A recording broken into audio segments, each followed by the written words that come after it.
So I'm very excited today to have Charlotte Lockhart, who is the founder of CEO 4-Day Week Global. Charlotte, welcome. How are you today? I'm very excited indeed. Thank you for having me. Oh, I'm very excited. So could you tell us about your role and your organization? Yes, so I'm co-founder and managing director of 4-Day Week Global, and we are an organisation that is basically advocates for reducing the work hour, the work week, arguably to a 4-day week, but we do have plenty of other companies that do some other form, like a 32-hour week.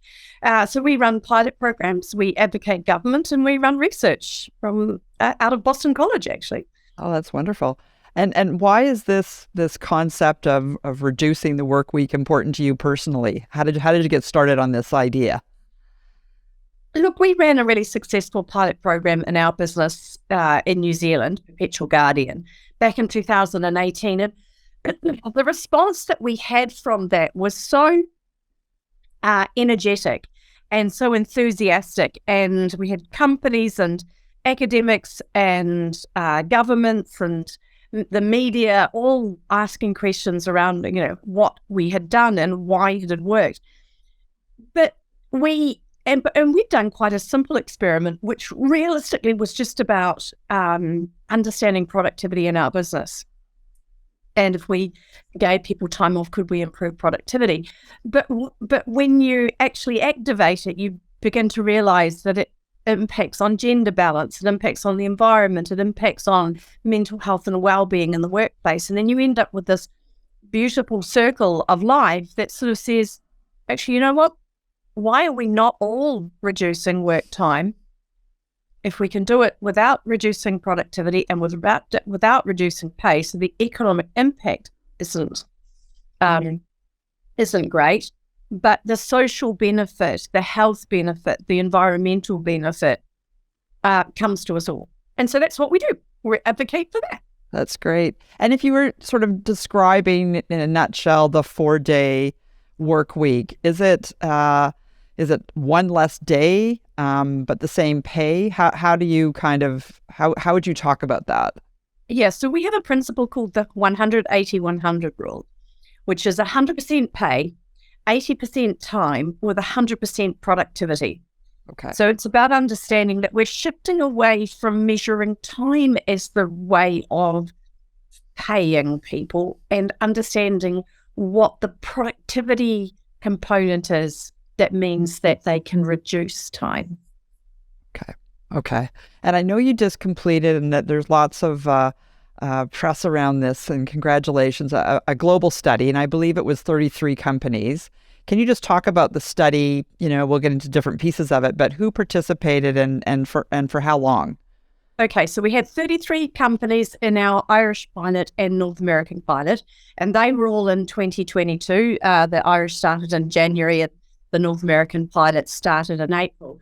But we've just recently released the results of our UK pilot, which had 60 companies in it. And that, so we've added that into our research data. And by the end of May, we will have the research data from our Australasian pilot and our second North American pilot. So wow. The numbers are growing in terms of the number of people that are doing it that we have been able to study while doing it. We are supporting quite a lot of other companies to do it separately from these research pilots, but we're interested in what is that, what is the researchable outcomes that we can report on in a meaningful way. And what have you seen in the research? I think I've heard it's very positive. Yes, so most companies, when they do this, stay doing it. So that's point number one. It's a good thing. The number of industries that are trying it now has become a lot more variable. So one of the criticisms of the 4-day week is that, well, it only work in offices and things, but we've got restaurants and hotels and hospitality, and we've got health care places and all sorts of different manufacturers in all sorts of different industries that are joining the pilot. And then, of course, it's just all of the fantastic health benefits that come out of it. And the latest pilot, the benefit that I loved the most was the fact that people's insomnia has gone down. Now, people, you have insomnia for a number of reasons. One is you're not eating properly, you're stressed, you're not settled in what you're doing, and you just got poor habits. And then when you give people more time, they improve their habits, they reduce their stress, and so they sleep well. Now, then, of course, there's this happy circle where you are bringing a much better person to work, so therefore you're performing better. So then you feel better at work. We always feel much better about our day if we feel like we've performed well in that day. And then we take that person home at night, and your partner says to you, "How was your day?" And you go, "I've had a really good day." That's a very different conversation to, "I've had a really rubbish day." And then that spirals into how your family life is for the evening, and so you end up with this happy circle of people having this more joyous life. And actually, the researcher from Cambridge who studies happiness at work, he actually studies unhappiness at work, and he said so. He spent his entire career talking to grumpy people, and this is the first time. The first time he said, "I love this piece of research. Let's just keep doing it," because he's talking to people. So even the impact on the researchers is really good. But the other interesting thing about the insomnia piece of information, and back to my point around these things, snowballing into other things that become really interesting, we know that quality and quantity of sleep is actually an indicator of how long you will live and how healthy you will be. So actually, within looking at what is the health benefit to our society if we can impact on something like insomnia. So when you start to pick away at what are some of the outcomes and what they truly mean, yeah, it becomes quite exciting. Yeah, and I love the fact that it's made researchers happier. That's a side benefit. I know, it's so funny. It's so funny. but it is also one of the pieces of feedback that I get a lot from businesses where, managers say, "Oh, I just love coming to work now. Everyone's so happy and engaged with being here." And so therefore, and of course, as a manager, you are just going to be a better manager because you enjoy being with your people. And so again, it's a happy circle. It just feeds on each other. You do have to, it's perfectly easy to see how for a 6-month period you could make a happy workforce and conduct a pilot. And so you do have to work at it when you make it permanent. It does require you to put effort into keeping things moving along, ensuring people are meeting their productivity targets, may feel that they're empowered to do so, looking at how you might additionally improve the business and the business systems, the business processes and people's lives at work. But realistically, we should be doing that anyway. Business improvement is something, we accept, I always sort of think it's quite an interesting analogy, we accept that every 5 minutes, Microsoft or Apple want to do an update. Right? It happens incredibly often, and we just accept that that's a normal part of our life. So it's important for us to actually accept that checking in with our staff and ensuring that they're on a good, productive pathway should be a normal part of how we run our lives as well. Yeah. From the employer's side, from the company side, what were the benefits they saw? One, of course, would be happier employees, but just things like productivity. What things were you measuring? Yeah, excellent question. And so what we started as a baseline of the big question, how do you measure productivity? The baseline question is, what are you measuring now? So businesses are measuring things. And so it's a question of looking at what are some of the things you're measuring now, and then because you have historical data about them. So if you change and improve those things, then you can see the impact of the experiment. But then also looking at those measures and going, are they, do we measure them because we've just always measured them? Or do we measure them because they're actually a valid thing to measure and it's actually helpful for us moving forward? And also, is there something else that we could be measuring too? So what businesses report is that on what they have been measuring, their productivity does go up. It either stays the same, and let's face it, that's a good thing, or it goes up. And it's very rare for it to go down. In the cases where it goes down, it's sometimes as a consequence of the actual business owner not caring that it goes down. It's more important to him or her that the workplace happiness is there, so they focus on workplace well-being, and they don't necessarily focus on the productivity things. They're obviously not the most numerous of companies, but they do exist. So, but then the other things that happen, come down to your attraction and retention statistics. People have less staff leave, and we know that economically, one of the best things you can do for your business is keep the staff that you want to keep. There are just sometimes staff you don't want to keep. And so keeping those and developing them and growing them. The other statistic that collect in the UK data, 65, there was a drop in absenteeism by 65%. Now that's huge. It's impressive. As a number. But it's also, absenteeism has a major impact on a business, because what does that mean? Oh, boss, I can't come in because I'm feeling a bit under the weather. Whether it's a COVID thing or whether it's a actual sick thing, or I just need a mental health day. And I do it.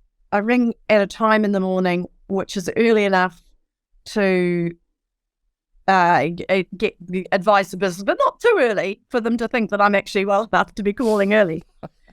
And so what happens with these things, of course, is the economic impact on a business of that person being away can be quite material, especially if you've got, quite a number of staff. And so therefore this is happening, several people in one day are off. And so it's the disruption to your customers, it's the disruption to your production line, it's the disruption to, the workflow, or it might actually require you to hire an agency staff member. I mean, this is the thing in healthcare. If a nurse calls in sick, you've got to ring the agency, and they're expensive. And so actually the most empowering thing you can do for your business, the most economically beneficial thing you can do for your business, is stop hiring agency staff. And if you've got less turnover in staff, you're spending less on recruitment fees. Even if you're not using a recruitment agency, it just costs money to turn staff over. Yeah. So there's lots of those sort of things that start to come in, because not only are people being more productive in their actual job roles, but they are, they're not costing you because they're not happy. They're not costing you because they haven't turned up to work. Yeah. Now, I think you said in the numerous studies, you've had a range of organizations participate. I just wondered, have you learned anything that some organizations and some industries are maybe better suited, or they get up to speed faster? Or is there a difference between industries? It all comes down to the agility of the leaders. Okay. Agile leaders can make anything work if they want to. So how hard they find it just comes down to the skill set of the leadership and how much they're prepared to actually let their people in. So the process we talk about is you have to let your people run the pilot. You have to let them find the things that they can do better in their jobs, and you have to empower them to do that. And when you do that, there is a clear pathway. What some business leaders find hard, because let's face it, you got to the C-suite by making decisions and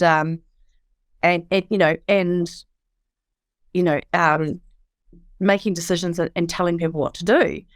But actually, and this is the thing, the only decision you have to make is to do the pilot, and you have to let your people do everything else. And so, so there's one pilot that they've still managed to make it work, but they're just scraping through because the business leader, the owner of the business said, right, we're having this day off. You do meetings between this time and this time. You're not allowed to do meetings at other times. You're not allowed to clear. You're allowed to clear your emails. And it's like a school teacher with a timetable.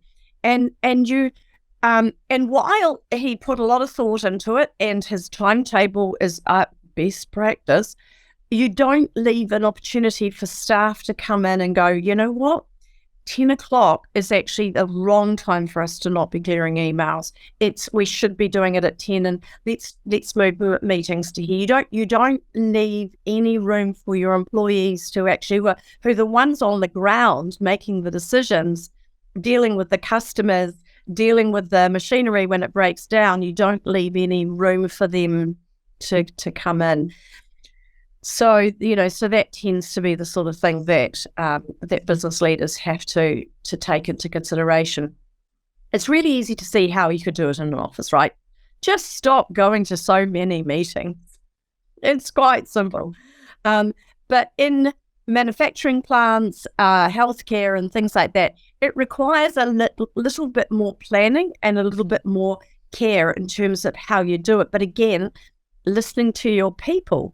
But interestingly, shift workers find it a lot easier to adapt to because, of course, their lives, they work on shifts, right? So they're like, what shift am I on this week? They're not going in all of the time at the same time.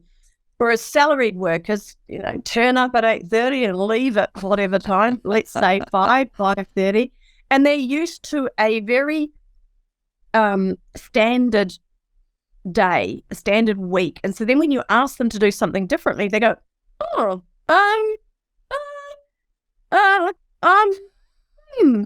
okay. And so therefore for them to shift into the mindset of that and well, what are you going to do with the time off that we're offering you? Okay, never contemplated that. Whereas with shift workers, they're quite often used to fitting in whatever they do in their lives around the various shifts that they're on. Yeah. And so they tend to ease into it quite quickly. Yeah. So an organization takes on a pilot. I think, as you've said, the employees should be very much engaged in how this is going to work. So is it very much customized by company in terms of, or maybe by employee as to, this is the day I'm going to take off, this is what, the meetings I will cancel, or this is the way I'm going to shift my work? Yeah, look, a lot of the early companies, Friday is the day off that everybody takes, right? So it is a 3-day weekend. But a lot more and more, we are seeing companies take half the company are off on a Monday, the other half are off on a Friday, or combinations of that. There's one company which I actually think is quite smart. They take Wednesdays off because then for their customer base, they've got people dealing with things Monday, Tuesday, and then they only have to wait a day before their staff are back for Thursday, Friday, and they've got 2 days to sort anything out for the customer. So I think that's quite smart. The other thing that's quite smart about Wednesdays off is it's very inclusive in terms of people with ability issues. It's, if you're not able to work 5 days a week, and let's face it, who is, then you being able to work 2 days at a time, have a day off, and then another 2 days at a time, often demonstrate that what's demonstrated there is the people that can do that, even that they couldn't work 5 days in a row, and they couldn't probably even work 4 days in a row, but they can work a 2-1-2 and be 100% productive. And the important thing with that is that there is a whole sector of people with great skills and great experience that are disengaged from the workforce because we're not offering them a workforce that works. Yeah. So point number one, but also point number two, we are offering the ability for them to earn a whole pay, a full-time pay, because they've given you full-time, is actually materially great for our society. That it helps us be the country that doesn't have that doesn't have the poverty because of disability. Yeah. No, that's really interesting, for sure. There are, I think, I've been reading, there's some environmental benefits to this. I wonder if you could talk about what have you seen there? Yeah, well, it's quite interesting. I mean, obviously, before the pandemic, when we weren't all remote and flexibly working, doing this had a greater environmental impact because, you had 1 day a week, or if someone's doing a 32-hour week, they're still working 5 days, but they're coming in after rush hour, so they're spending less time in their vehicles, or they're in their, it's more environmentally friendly to not be going to work during rush hour. Post-pandemic, what we're seeing is still this shift. One of the fears was that people would spend the time off with a whole pile of additional travel or things like that. But actually, what seems to happen, and this is one of the interesting things, is what do people do with the time? Well, they're taking up hobbies. They're spending more time in childcare. So many of the men in the US, just want to say, I'll be looking at that statistic when my next US data comes out and the sample size is a bit bigger. I'm looking at you guys. But certainly the stories that we hear are from fathers who are able to spend more time with their children is quite spectacular. So they're doing that. They're spending more time on their health, so exercise, cooking healthy meals, as opposed to, I'm sorry, Uber, but if we all go to a reduced hour work week and we can put Uber Eats out of business, then that's a good thing, because then actually it means that we're taking responsibility for our food. We are being careful. One of the reasons why we get takeout so much is because we just work too much. And the work ethic in the United States particularly is a thing that comes up quite a lot, and in Canada as well. But we have this work ethic, so we want to work hard. And I'm like, yeah, but just we're overvaluing busyness. I'm so important because I've worked 60 hours this week. Well, yeah, but how is our ethereal? Time is ethereal. It doesn't mean anything unless you actually assign some sort of productive outcome to that time you spent at work. And what if we were able to earn the same money, work reduced hours, and work at our families, at our relationships? So we enjoy work more, as I said before. People are enjoying work more. So then you're nicer to your partner when you get home. Right? You're nicer to, you're less short-tempered with your children. You've got more time with your children. And one of the lovely stories is a chap who comes in 5 days a week at 10 o'clock in the morning, having walked his daughter to school. Oh. What father wouldn't want that? And so, but then if you look at that, here's a daughter that is building a very strong relationship with the primary male role model in her life.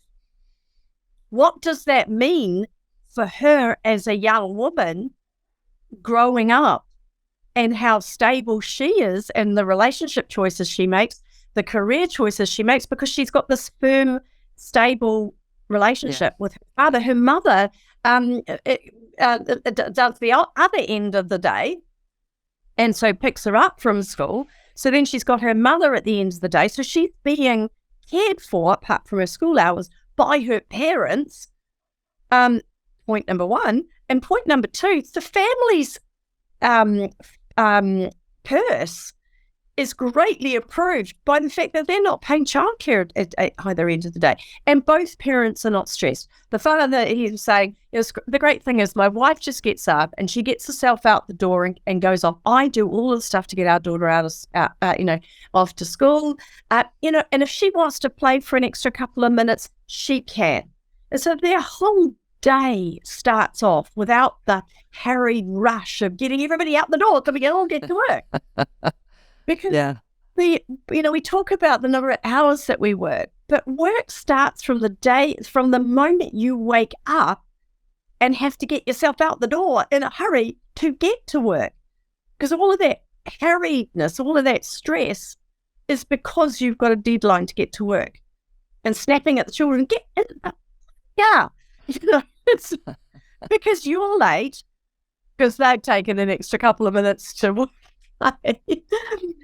And none of that is good for any of us. It's not good for our stress. It's not good for our relationships. It's not good for our children. And when you arrive at work, you're like, oh my God, I need a coffee. And so you spend your first 20 minutes getting to work when you're at work because your mind is in the whole process of getting you there. So interestingly, when you look at all of these things, so people go, is it the silver bullet? It allows so many other silver bullets to get, and it's raining silver because you create time. We humans have for the lifetime of humans, for the whole history of humans, what we've always wanted for our children is for them to have better than we had before.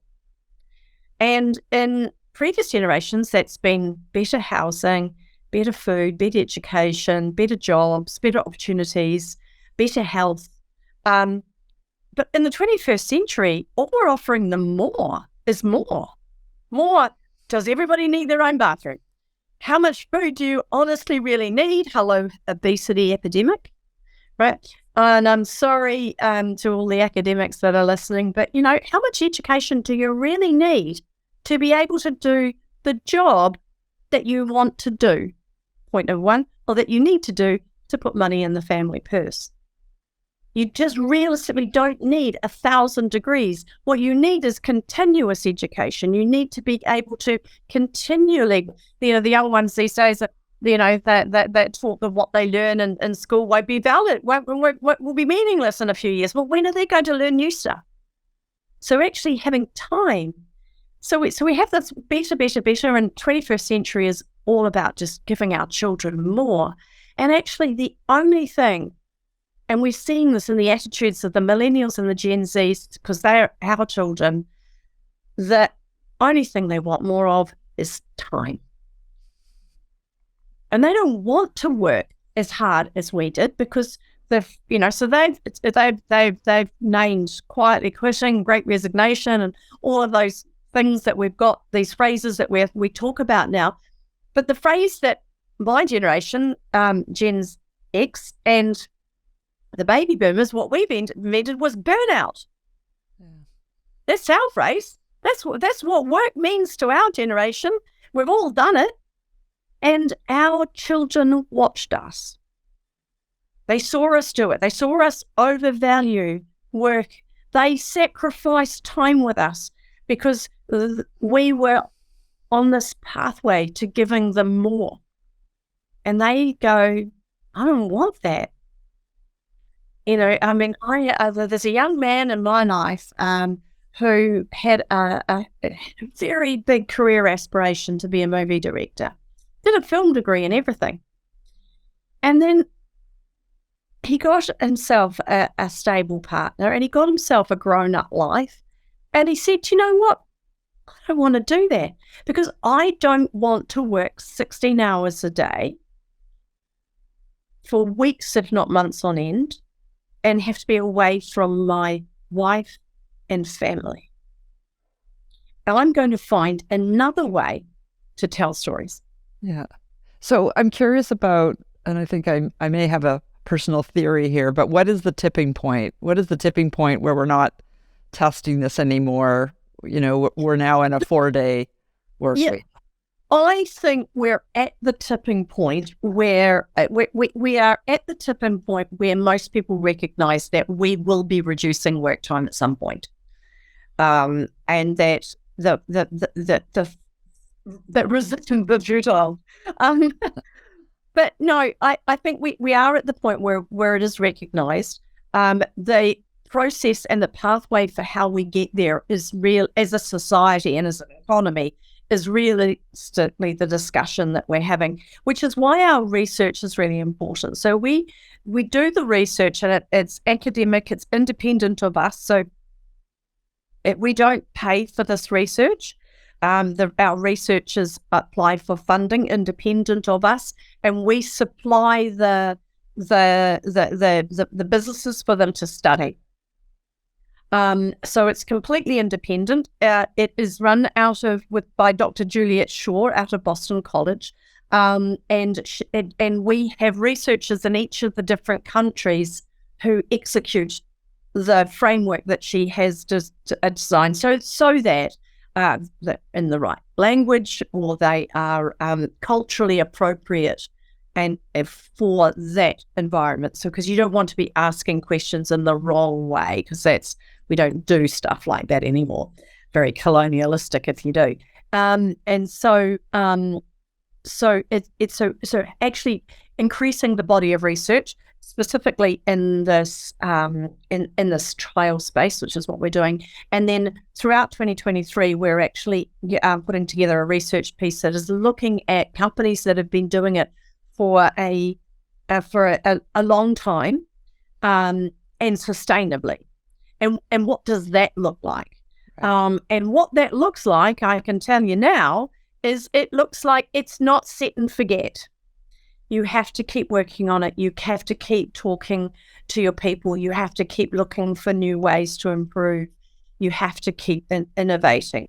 But those are the sort of things that we are doing in business anyway. This just gives you a focus to be doing it.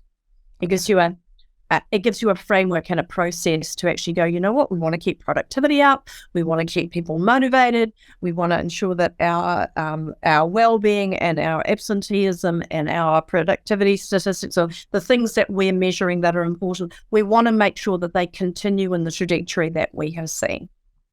Yeah. And that's just with any sensible business.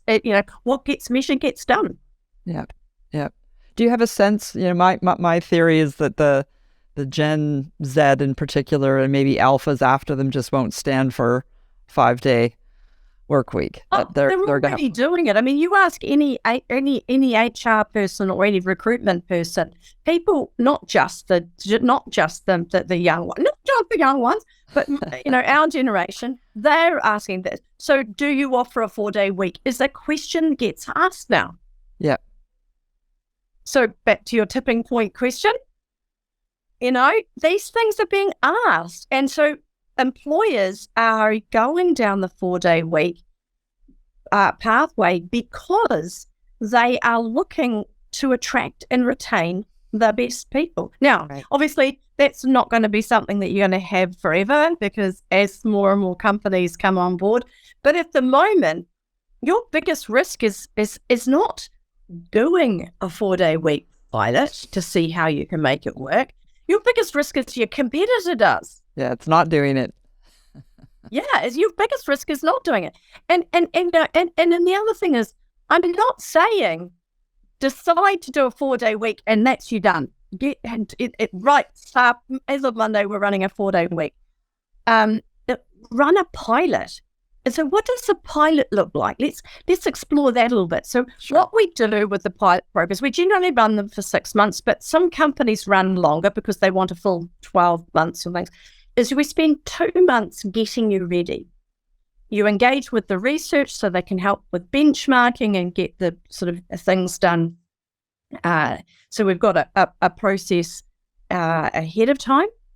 And then you start your pilot and you run a pilot for 6 months or more, and you play with how you might reduce work time. Now, some companies start on something and find that it works for them and they just stick with it.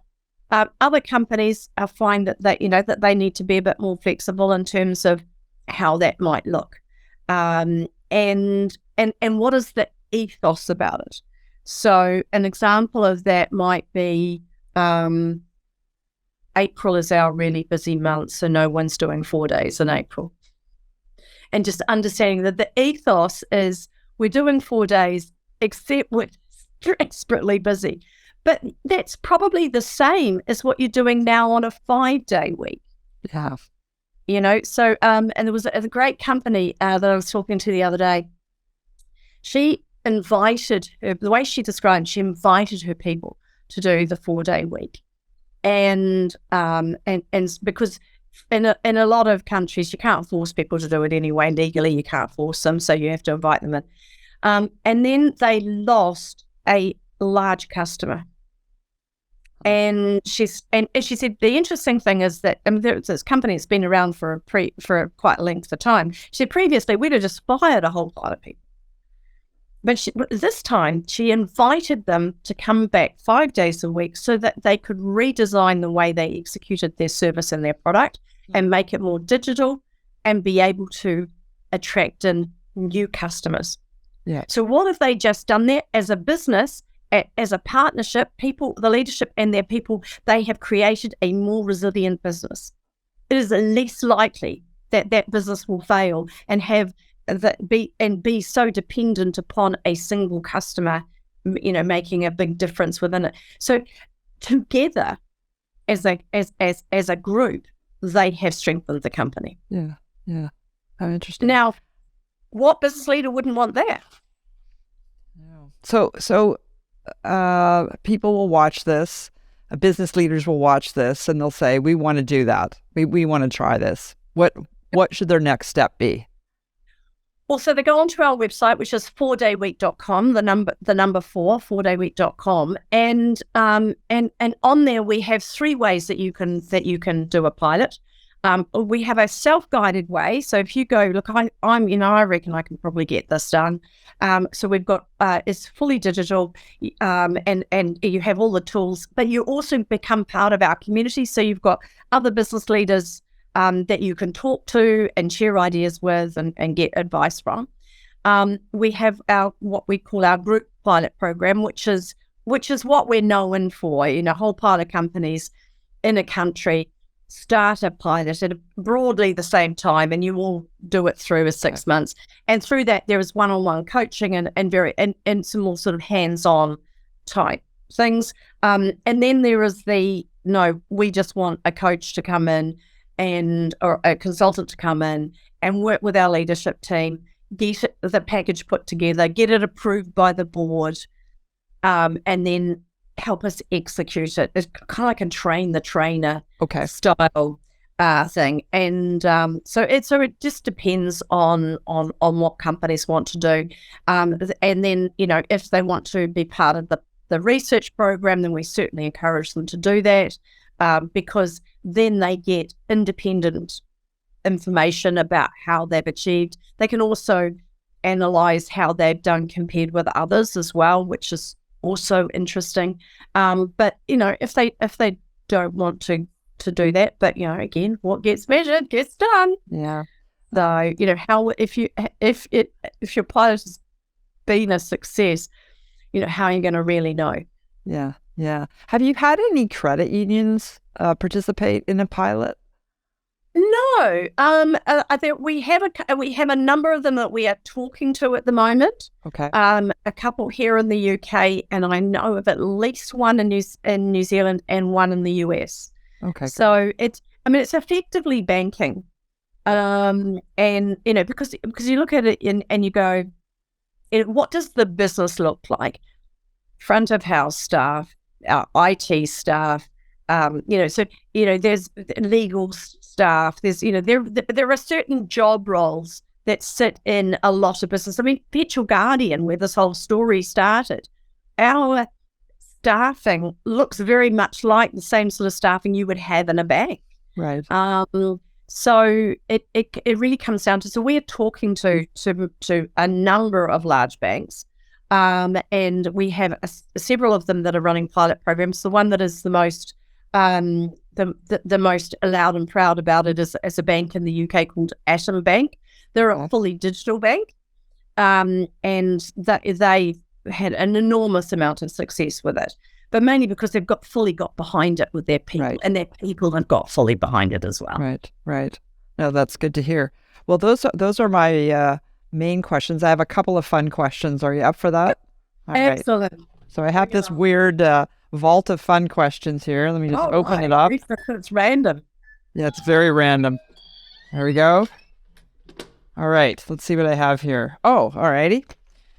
What's the most interesting thing about you that's not on your resume? Oh, the most interesting thing about me that's not on my resume. Golly gosh. Look, I spent a lot of time. If I didn't have the life that I had now, I would love to still be living in Egypt. We lived in Egypt when our first son was born, and I just loved that whole history and things. I think I would be an historian. I really love that whole thing. That's awesome. And what is your favorite movie filmed in New Zealand? Oh, my favorite movie filmed in New Zealand is a movie called Whale Rider.